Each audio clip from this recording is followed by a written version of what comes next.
Tingkatkan takwamu kepada Allah. Kenapa takwa ini penting ditingkatkan?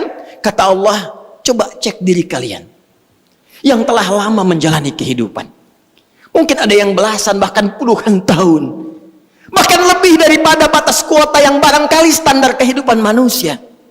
Ada yang di atas 100 tahun. Kata Allah, coba dicek selama mengalami perjalanan hidup itu, setiap perganti tahun, datang tahun baru, datang tahun yang baru lagi, datang tahun yang baru lagi. Kata Allah, pernahkah terbersit dalam benakmu, dalam jiwamu, persiapan untuk menyongsong datangnya ghad? Bismillahirrahmanirrahim. Allahi wa kafa. Wassalatu wassalamu ala rasulillahil mustafa wa ala alihi wa sahbihi wa man wafa. Amma ba'd. Faya ibadallah, usi nafsi wa iyyakum bitaqwallahi faqad fazal muttaqun. Fala tamutunna illa wa antum muslimun. Faqala ta'ala mudhakkiran bidzalik, ya ayyuhalladzina amanu taqullaha haqqa tuqatih wa la tamutunna illa wa antum muslimun. Wa qala ya ayyuhalladzina amanu taqullaha wal tanzur nafsum ma qaddamat lighad wattaqullaha innallaha khabirum bima ta'malun. Asyhadu an la ilaha illallah wa nashhadu anna Muhammadan abduhu wa rasuluhu wa ba'd.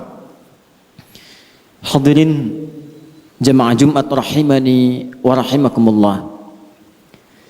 Bersyukur kepada Allah Subhanahu wa taala mengawali Jumat kita pada saat ini 17 Jumadal Ula 1441 Hijrah yang bertepatan dengan pembuka di hari yang baru, di bulan yang baru, dan di tahun yang baru, 1 Januari tahun 2021 pada penanggalan Masehi. Kita bermohon pada Allah Subhanahu wa taala semoga Jumat kali ini dijadikan oleh Allah Subhanahu wa taala sebagai Jumat terbaik di antara sekian Jumat yang pernah kita lalui. Hadirin, umumnya setiap tahun berganti dan muncul penanggalan baru di bulan baru, di tahun yang baru. Sebagian aktivitas manusia ada yang melirik kepada waktu usia yang telah Allah anugerahkan untuk beraktivitas. Ada yang mengatakan saat ini saya telah berusia 15 tahun. Ada yang mengatakan saat ini saya berusia 20 tahun, 30 tahun, 40 tahun. Bahkan ada yang melebihi dari usia Nabi sallallahu alaihi wasallam saat diwafatkan Allah, kurang lebih 63 tahun. Apakah 70 tahun, 80 tahun ataukah lebih daripada itu?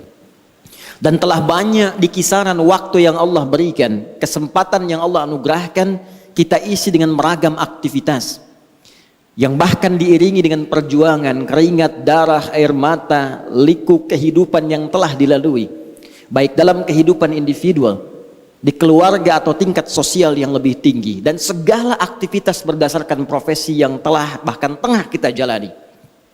Dari sekian aktivitas yang telah kita lalui itu, ada satu ayat yang penting kita renungkan dalam Al-Quran.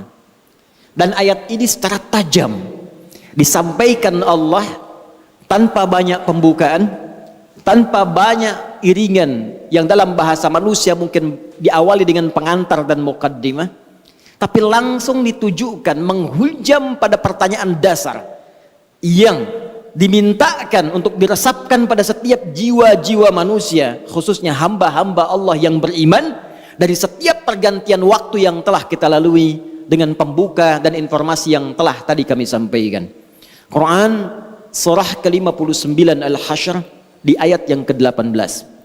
Allah Subhanahu wa taala berfirman, ya ayyuhalladzina amanu taqullaha wal tanzur nafsum ma qaddamat lighad wattaqullaha innallaha khabirum bima ta'malun. Hadirin, ayat ini dibuka dengan tegas oleh Allah Subhanahu wa taala untuk menghunjamkan sebuah pesan yang dalam, khususnya ditujukan pada orang-orang yang telah menyatakan dirinya beriman kepada Allah Subhanahu wa taala. Dan berbahagianya kita semua, insya Allah, kita yang hadir di masjid ini, baik di area dalamnya, di luarannya, sekitarannya, insya Allah kita termasuk dalam golongan orang-orang beriman. Karena panggilan Jumat dibuka dengan panggilan iman. Quran surah ke-62 Al-Jumu'ah dengan namanya di ayat yang ke-9 itu. Ya ayyuhalladzina amanu idza nudiya lis-salati min yaumil jumu'ati fas'au ila dzikrillah. Panggilan Jumat dibuka dengan kalimat iman. Hei seluruh orang-orang yang telah menyatakan dirinya beriman kepada Allah Subhanahu wa taala. Jika telah tiba seruan untuk menunaikan salat Jumat di hari Jumat itu, maka bergegaslah Anda untuk berzikir.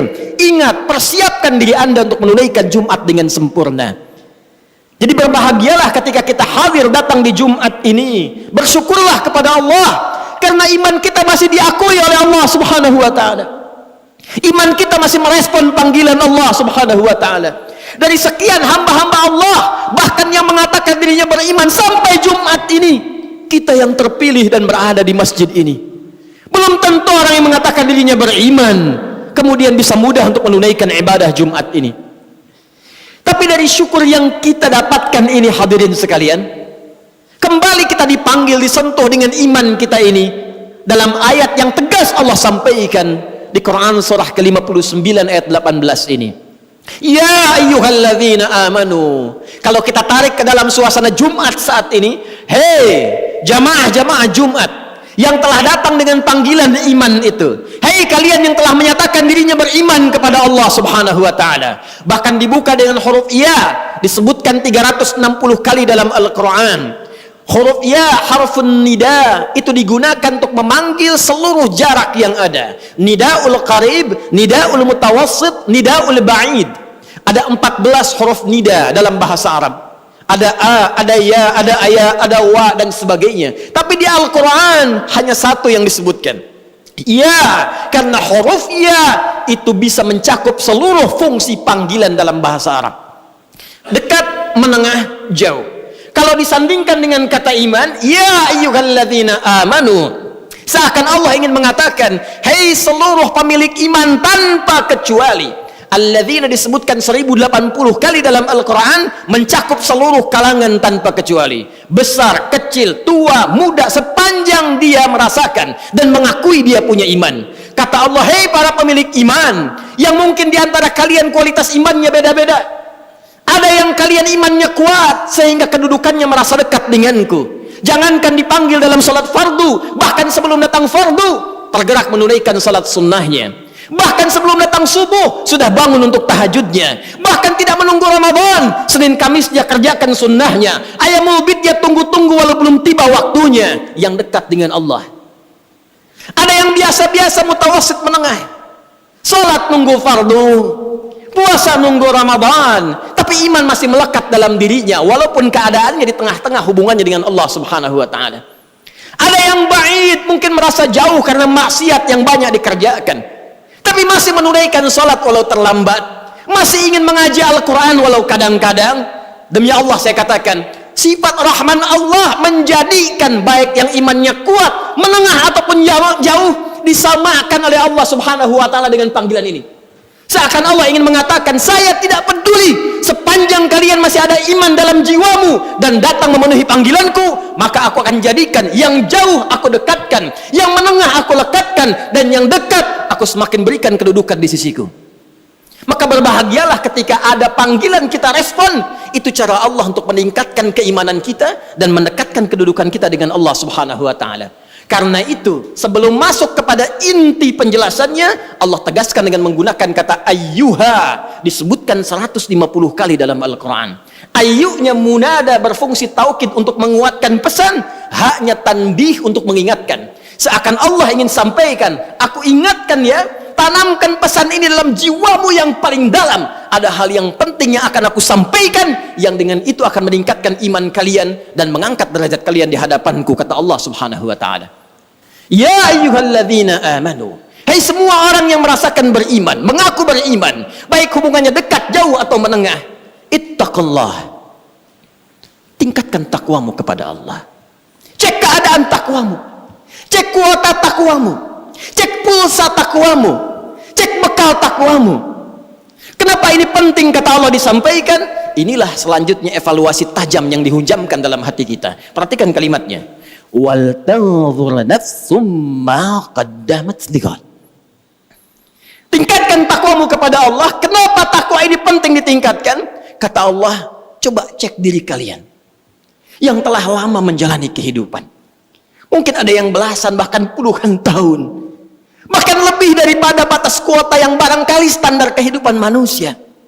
Ada yang di atas 100 tahun. Kata Allah, coba dicek selama mengalami perjalanan hidup itu, setiap perganti tahun, datang tahun baru, datang tahun yang baru lagi, datang tahun yang baru lagi. Kata Allah, pernahkah terbersit dalam benakmu, dalam jiwamu, persiapan untuk menyongsong datangnya ghad?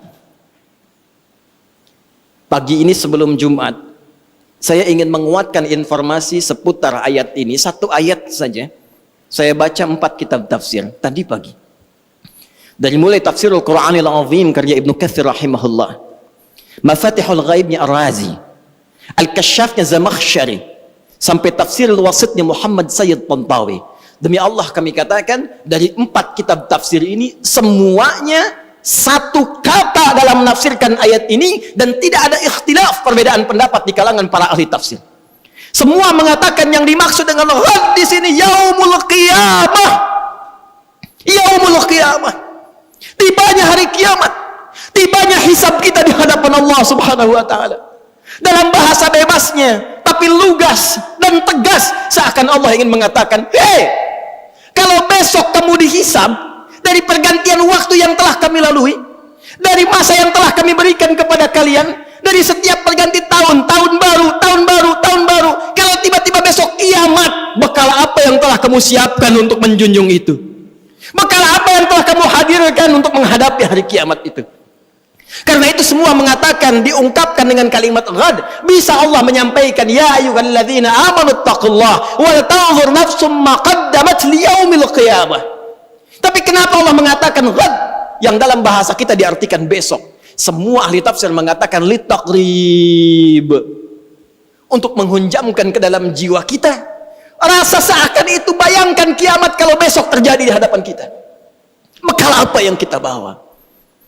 Duhai Anda yang hadir di Jumat ini, yang telah menghasilkan dan mengumpulkan dari sekian banyak waktu yang Allah berikan kepada Anda, ragam harta benda yang sudah Anda koleksi, rumah yang luas, kendaraan yang begitu membentang dengan ragam yang sangat luar biasa, pakaian yang bagus-bagus, perhiasan yang melekat di tubuh. Demi Allah saya katakan, kalau Anda wafat di hari ini, bagaimana hisab Anda di hadapan Allah Subhanahu wa taala? Kalau kiamat terjadi besok, apa persiapannya kata Allah?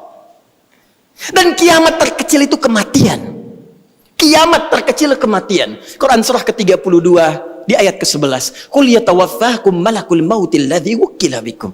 Katakan Muhammad sallallahu alaihi wasallam, setiap yang berjiwa itu satu saat akan tiba waktunya, datang utusan Allah malakul maut untuk memisahkan kehidupannya dengan maut itu dari kehidupan dunia menuju hisab persiapan akhiratnya.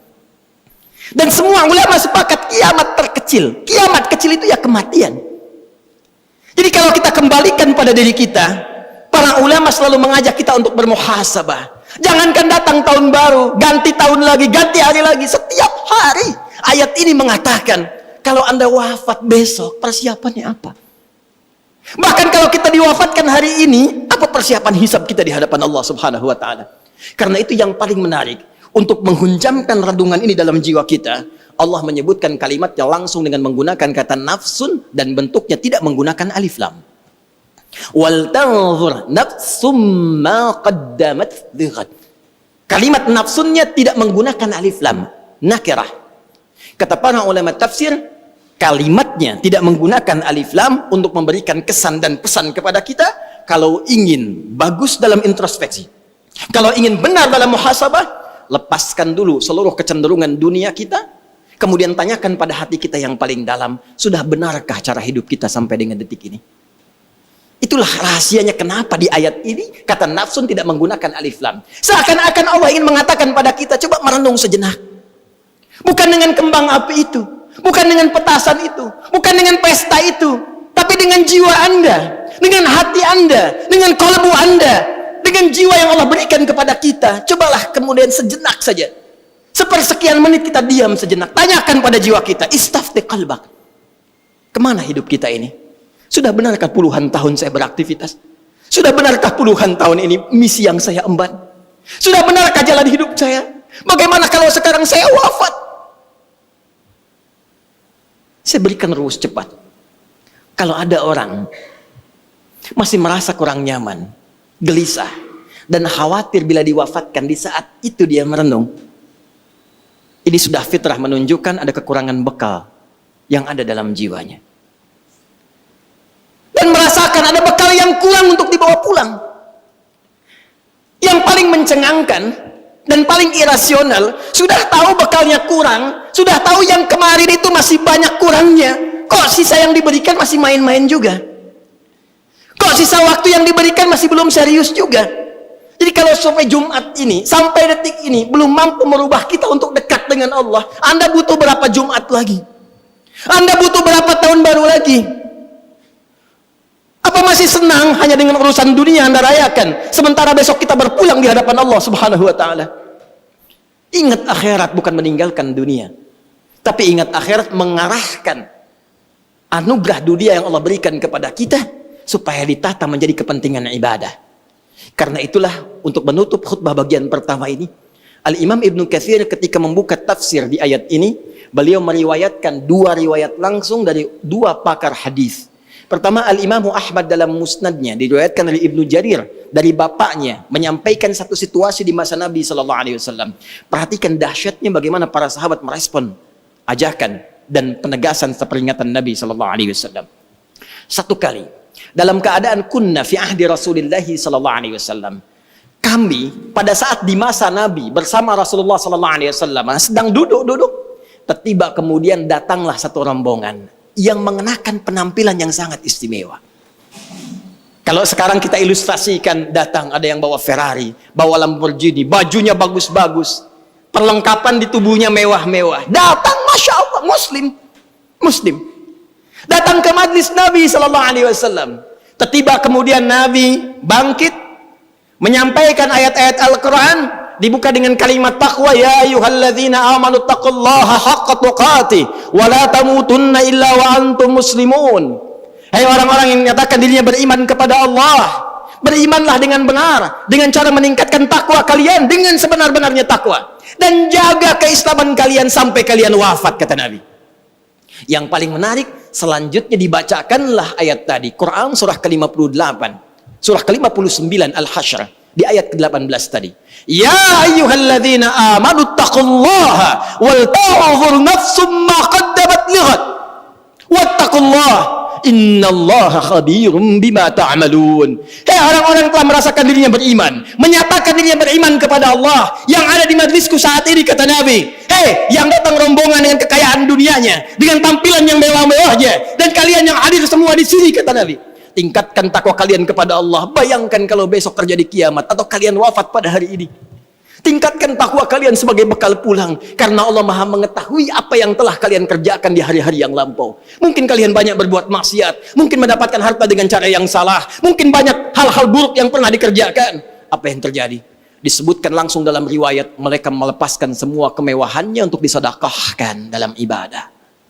Mereka berpikir, ya Allah, ini apa manfaatnya Ferrari saya? Apa manfaatnya Lamborghini saya? Apa manfaatnya kemewahan saya, Rolex saya, pakaian yang melekat di badan saya ini, kalau semua tidak ada harganya di hadapan Allah Subhanahu wa ta'ala? Bukankah saat wafat yang membalut kita hanya kain kafan saja? Adakah kendaraan itu mengiringi sampai ke alam kuburnya? Adakah pakaian itu dikenakan sampai ke liang lahatnya? Kalla, tidak. Bukan berarti harus diberikan semuanya, tidak. Ayat ini, kisah ini ingin memberikan pesan kepada kita bagaimana para sahabat merespon seruan Nabi dengan mengarahkan semua terkait dengan aset dunianya untuk kepentingan ibadah. Anda yang punya kendaraan, bukan berarti harus diwakafkan, bukan berarti harus dihibahkan. Pertanyaan khatib, sudah berapa kali kendaraan itu dipakai untuk ibadah? Itu dihisab. Motor Anda alih-alih dipakai kerja, pernah nggak dipakai ke masjid? Pernah dipakai ke majelis ta'lim? Berapa kali dipakai maksiat? Kendaraan yang Allah berikan kepada Anda, yang Anda pernah banyak berdoa menuntutnya. Diberikan sepeda, pengen motor. Diberikan motor, pengen mobil. Sepeda saja belum pernah Anda pakai ke masjid. Anda hanya bolak-balik pada subuh. Bontonkah itu? Sepeda yang lainkah? Hanya Anda pamerkan, olahraga saja, untuk mengejar dunia saja. Anda sehat betul, tapi apakah hisab Anda sehat di hadapan Allah di hari kiamat nanti? Pakai sekali-kali untuk salat subuh. Pakai sekali-kali untuk ke masjid. Sehingga ketika Allah bertanya kepada Anda, apa yang Anda gunakan dengan sepeda yang aku titipkan dulu? Anda bisa berkata dengan bangga, ya Allah, hamba pernah gunakan itu dalam menunaikan salat subuh kepadamu. Itu poinnya. Itu maksudnya. Tahukah Anda, Imam Muslim menambahkan dari hadis riwayat Syu'bah radhiyallahu ta'ala anhu, ketika itu terjadi, tiba kemudian seorang kakek buta dengan penampilan yang sangat sederhana, dan hampir saja kebutaannya menjadikan beliau lemah dalam beraktivitas. Tiba mendengar dan melihat peristiwa itu, beliau kembali ke rumahnya, bahkan memberikan apa yang ada di rumahnya untuk memberikan contoh ibadah dalam rangka bersedekah kepada Allah Subhanahu wa ta'ala. Dan itu bermanfaat bagi orang-orang Islam pada saat itu. Sehingga apa yang terjadi? Semua berbondong-bondong orang Ansar Madinah mencontoh perbuatan kakek ini. Dan keluarlah hadis yang legendaris itu. Man sanna fil islami sunnatan hasanatan falahu ajruha mithla ajri fa'iliha min ghairi an yankusa min adriha syai'. Siapa yang menjadi pionir dalam mencontohkan sebuah kebaikan, membudayakan kebaikan, ditiru oleh orang lain, maka dia mendapatkan pahala mengalir terus dari orang-orang yang menirunya, orang-orang yang mengikutinya tanpa dikurangi sedikit pun. Sekarang kiranya waktunya bagi kita untuk kembali kepada Allah Subhanahu wa ta'ala, untuk merenung di Jumat ini, memperbaiki hidup kita. Jangan-jangan memang waktunya bagi kita untuk pulang. Kalau bukan esok, mungkin hari ini kita kembali. Apakah kita termasuk dalam hamba yang diridhai? Hanya kita yang bisa berikhtiar dan menunjukkan kepada Allah untuk menjawabnya.